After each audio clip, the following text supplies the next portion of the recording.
Hello guys, मैं सुनील पारिक हर्षित चौधरी के साथ टी सीरीज क्लासेज में आपका हार्दिक स्वागत करता हूं। तो आज का अपना जो पॉइंट रहेगा वो रहेगा बैटरी का संयोजन। बैटरी का संयोजन यानी कि संयोजन के बारे में आप जानते हो, बैटरियों को जोड़ना यानी छोटे छोटे सेल होते हैं। मैंने आपको पहले भी बताया है कि बैटरी जो होती है उस बैटरी किसको कहते हैं? सेलों के समूह को, सेलों के समूह को। यानी कि छोटे छोटे सेलों को जोड़कर अपन क्या बना सकते हैं? बैटरी बना सकते हैं। परंतु यहाँ पर जो बात चल रही है अपनी चल रही है बैटरी का संयोजन। इससे पहले मैं बात करता हूँ सेलों का संयोजन भी बात कर सकते हैं, एक ही बात है। यानी कि पहले मैं क्या करूँ, सेलों को जोड़ के क्या बनाऊंगा? बैटरी। तो सेलों को किस प्रकार जोड़ूँ? तो सेलों को जोड़ने की तीन प्रकार की विधियाँ हैं: श्रेणी, समानांतर और मिश्रित। यानी कि या तो मैं सेलों को श्रेणी क्रम में जोड़ूं या समानांतर क्रम में जोड़ूं या मिश्रित क्रम में जोड़ूं। तो अपने पास एक फिक्स यानी कि अपने मान लीजिए मेरे पास कौन से सेल हैं? 1.5 वोल्ट के शुष्क सेल, यानी जो ड्राई सेल होते हैं वो मेरे पास सेल हैं। तो मुझे 12 वोल्ट की क्या बनानी है? बैटरी बनानी है। तो मैं सेलों को कैसे न कैसे जोड़ूंगा, यानी किस प्रकार जोड़ूँ, उसके बारे में अपने इस वीडियो में बात करेंगे, ठीक है। और साथ ही मैं बता देता हूँ आपको कि यहाँ पर मैं बात कर रहा हूँ सेलों की, या सेलों से बैटरी बना रहा हूँ, सेलों को जोड़ रहा हूँ। तो आप यहाँ पर बैटरी को भी जोड़ सकते हैं। यानी मेरे पास एक 5 वोल्ट की बैटरी है, एक 10 वोल्ट की बैटरी, उनको जोड़कर मैं अलग वोल्टेज की बैटरी भी बना सकता हूँ। तो अपन बात करते हैं सबसे पहले श्रेणी के बारे में। यानी कि तो आप सभी ने पढ़े होंगे संयोजन कौन कौन से होते हैं। यानी कि अपन ने क्या जोड़े थे? प्रतिरोध वगैरह जोड़े हैं कभी, या तो श्रेणी में जोड़ते हैं, समानांतर में जोड़ते हैं, या मिश्रित क्रम में जोड़ते हैं। तो यहाँ पर अपन जोड़ेंगे बैटरी को। अब बैटरी का सबसे पहले जो भाग आता है वो कौन सा आता है? श्रेणी क्रम। यानी जो सेल होते हैं मेरे पास, सेल मान लीजिए, बैटरी मान लीजिए, ठीक है। सेलों को सबसे पहले जो बात करेंगे वो श्रेणी क्रम की बात करेंगे। इसको बोलते हैं इसके अंदर सीरीज, ठीक है। मान लीजिए मेरे पास ये एक सेल है और ये मेरे पास क्या है? दूसरा सेल। ये जोड़ दिया मैंने। यानी कि करंट के बहने के रास्ते कितने हो? एक रास्ता हो। मान लीजिए करंट जब यहाँ से जाएगी इस प्रकार बहेगी करंट, यानी रास्ते कितने? एक। यानी कि मेरे पास एक पाइप है, इस पाइप को मैंने इस प्रकार मोड़ दिया। किस प्रकार? एक पाइप था, इसको इस प्रकार मोड़ दिया। रास्ता कितना पानी जाने का? एक ही रास्ता। यानी कि आपके पास जब करंट बहने के रास्ते एक ही हो, इसका मतलब वो संयोजन कैसा है? श्रेणीक्रम संयोजन, यानी सीरीज क्रम, ठीक है। ये सीरीज का सर्किट हो गया। यहाँ से करंट यहाँ से चलेगी और ऐसे घूमते हुए यहाँ पर आ जाएगी।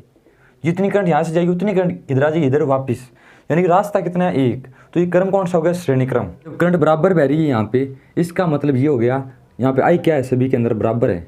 यानी कि इस सेल के पास जो आई है वो यहाँ पर है, वो यहाँ पे है, और वो कहाँ पे? यहाँ पे। यानी कि सभी जगह प्रत्येक पॉइंट के ऊपर करंट आपकी क्या है? बराबर, इक्वल, ठीक है। करंट की बात हो गई। अब वोल्टेज की बात करता हूँ। अब देखिए, जब करंट बराबर हो गई इसका मतलब श्रेणी के अंदर वोल्टेज क्या होती है? भिन्न भिन्न वोल्टेज क्या होती है? भिन्न भिन्न वोल्टेज होती है।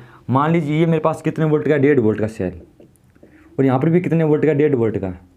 जिस प्रकार अपना प्रतिरोध वगैरह जोड़ते हैं तो वहाँ पे आपने देखा होगा कि भाई अपने पास यहाँ पे जब करंट अलग समान होती है तो यहाँ पे वोल्टेज ड्रॉप और यहाँ पे वोल्टेज ड्रॉप अलग अलग हो सकती है, और समान भी हो सकती है अगर अपने पास यहाँ पे जो लोड होता है वो क्या हो? बराबर हो तो। परंतु यहाँ पे मेरे पास मान लेता हूँ मैं बैटरी 1.5 वोल्ट की, तो जब यहाँ से वोल्टेज आएगी तो जुड़ के आएगी सारी की सारी। यानी कि यहाँ पे मिलने वाली जो ईटी का मान है, यानी यहाँ की जो वोल्टेज मान लेते हैं ई, ठीक है। जो एक बैटरी की वोल्टेज होती है वो ई होती है, ईएमएफ, विद्युत वाहक बल, ठीक है, ना कि वी होता है। वी और ई में डिफरेंस होता है थोड़ा। वी वोल्टेज होती है, ई होता है ईएमएफ, विद्युत वाहक बल, ठीक है। और दोनों का मात्रक क्या होता है? वोल्ट। इसका भी मात्रक वोल्ट होता है और इसका भी मात्रक क्या होता है? वोल्ट। और यहाँ पे जो ई है, यानी ईटी मान लेता हूँ, ईटी मतलब टोटल ईएमएफ। इस बैटरी का ईएमएफ कितना है? ई1 प्लस इस बैटरी का ईएमएफ ई2। तो मेरे पास क्या हो गया? ईटी बराबर ई1 प्लस ई2। अब यहाँ पे 1.5 वोल्ट है मेरे पास, तो दोनों को जोड़ दूंगा, सीधी सी बात है। 1.5 कितना हो गया? ईटी बराबर 3 वोल्टेज। अगर एग्जाम्पल की बात करूँ तो यहाँ पे 1.5 वोल्ट है, यहाँ पे 1.5 वोल्ट है, तो इस प्रकार दोनों क्या हो जाएंगे? जुड़ जाएंगे आपके, ठीक है। ये तो बात थी वोल्टेज की। अब बात करता हूँ प्रतिरोध की। अब ये यहाँ पे 2 प्रकार के प्रतिरोध आते हैं। कितने प्रकार के? 2 प्रकार के। एक तो आता है आंतरिक, एक आता है बाहरी प्रतिरोध। अब बाहरी प्रतिरोध मतलब बैटरी लगी है यहाँ पर, इसका मतलब इसके यहाँ पे क्या लगेगा, लोड लगेगा। क्या लगेगा, लोड। तो मैं यहाँ पे लगा देता हूँ लोड।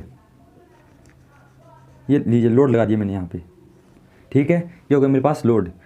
यानी लोड क्या लेगा, करंट लेगा इन बैटरियों से, और ये वोल्टेज क्या करेगा, ड्रॉप करेगा। यहाँ पे वोल्टेज क्या करेगा, वोल्टेज क्या करेगा, खाएगा ये। इसका मतलब बैटरियाँ इसको सप्लाई देंगी और ये स्रोत की भांति काम करेगी, ये लोड की भांति काम करेगा यहाँ पर, ठीक है। अब देखिए, एक तो हो गया इसका प्रतिरोध, एक होगा बैटरी के खुद का प्रतिरोध। यानी कि मैंने आपको बताया था कि लेड एसिड सेल का आंतरिक प्रतिरोध 2 ओम लगभग होता है। यानी कि सेलों के अंदर भी क्या होती हैं, प्लेटें होती हैं, उन प्लेटों का भी क्या होता है, प्रतिरोध होता है। और सेल के अंदर भी क्या होता है, इलेक्ट्रोलाइट, इलेक्ट्रोलाइट का भी क्या होगा, प्रतिरोध होगा अलग अलग। तो आंतरिक प्रतिरोध किससे दर्शाया जाता है, छोटे आर से, और बड़े आर से बाह्य प्रतिरोध को, ठीक है। ये दोनों अंक मैंने मतलब ये दोनों संकेत हैं, यानी प्रतीक हैं, मैंने क्या लिए अलग अलग समझने के लिए। क्योंकि ये हो गया बैटरी के आंतरिक प्रतिरोध, ये हो गया बैटरी का बाह्य प्रतिरोध, सॉरी लोड का प्रतिरोध, ठीक है। इसको मैं लिख देता हूँ यहाँ पे लोड प्रतिरोध,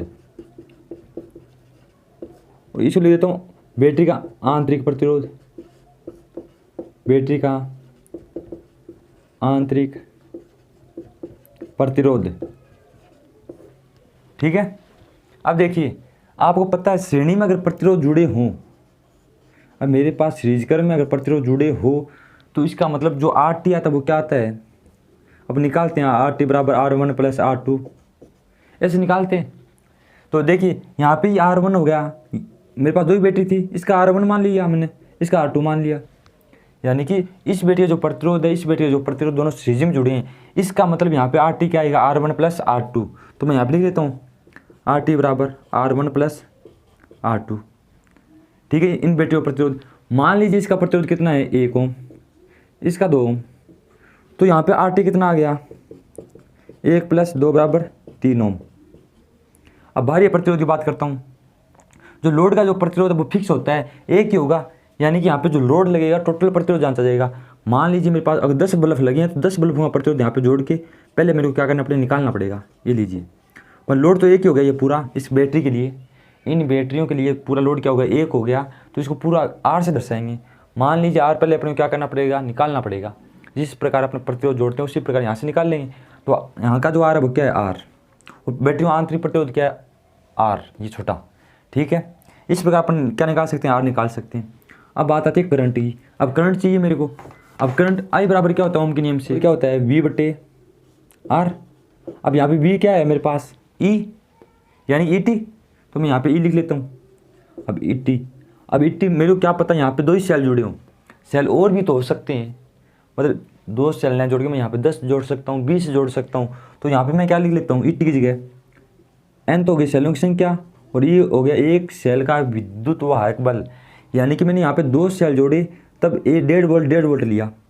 यानी कि दो हो गई सेलों की संख्या और 1.5 वोल्ट हो गया एक सेल का विद्युत वाहक बल। तो कितना हो गया मेरे पास, 3 वोल्ट, ठीक है।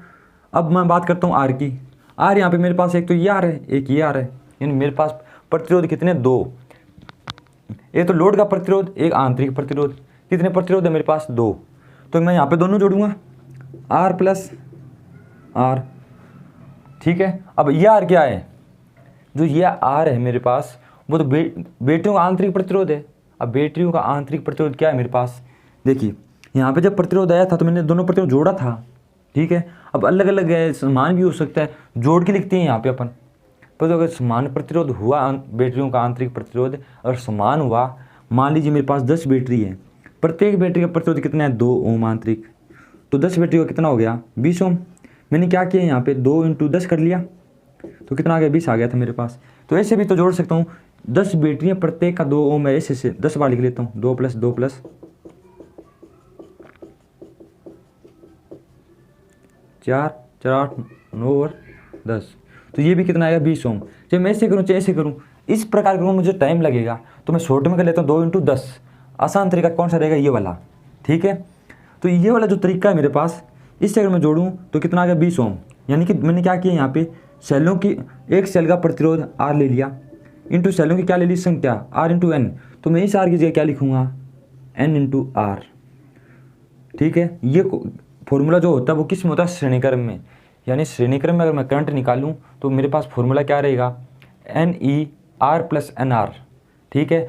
जो आर है मैंने बता दिया, लोड प्रतिरोध होता है, स्मॉल आर बैटरी का आंतरिक प्रतिरोध होता है, और एन क्या यहाँ पे सेलों की संख्या, तो मैं यहाँ पे लिख देता हूँ,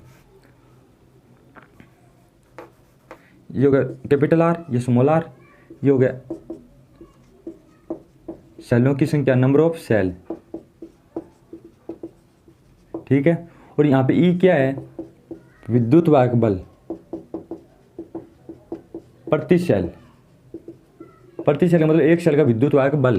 तो मैं यहाँ पे अगर ईटी की बात करता, यानी मेरे पास यहाँ पे 2 ही सेल थे, तो मैंने यहाँ पे सीधा जोड़ दिया, और मेरे पास बहुत सारे सेल होते जो मेरे को पता नहीं है भाई, 10 सेल होते, 20 तो हो सकते हैं, तो मैं यहाँ पे क्या लिख सकता हूँ, ईटी बराबर एन इंटू ई, ठीक है। और आर टी बराबर एन इंटू आर, और बड़ा आर बराबर बड़ा आर ही रहेगा। ये वाले फॉर्मूले और ये फॉर्मूला, ये होता है श्रेणीक्रम संयोजन का। तो मैं बता देता हूँ, श्रेणीक्रम के अंदर करंट बराबर रहती है, और विद्युत वाहक बल जुड़ता है सीधा, और आंतरिक प्रतिरोध भी क्या होगा, सीधा जुड़ेगा, और बाहरी प्रतिरोध फिक्स रहेगा। यानी जो लोड आपका जुड़ गया वो फिक्स रहेगा, बार बार चेंज नहीं होता बैटरी का। बाहरी जो लोड प्रतिरोध जो होता है वो बार बार क्या नहीं होता, चेंज नहीं होता। यानी कि मैंने 10 बल्ब जोड़ दिए पहले, अब वो 10 बल्ब जलेंगे, उससे 20 कैसे जल जाएंगे, ठीक है। इस प्रकार ये अपना था सेलों का श्रेणीक्रम संयोजन। तो इस वीडियो में अपनी यहीं तक बात करेंगे, और अगले वाली वीडियो में जो बात करेंगे अपन करेंगे समानांतर, यानी सेलों का समानांतर क्रम संयोजन। तो मैं आशा करता हूँ ये वीडियो आपको पसंद आया होगा, और ये वीडियो आपको पसंद आया तो इस वीडियो लाइक कीजिए, शेयर कीजिए, हमारे चैनल को सब्सक्राइब कीजिए। Thank you guys.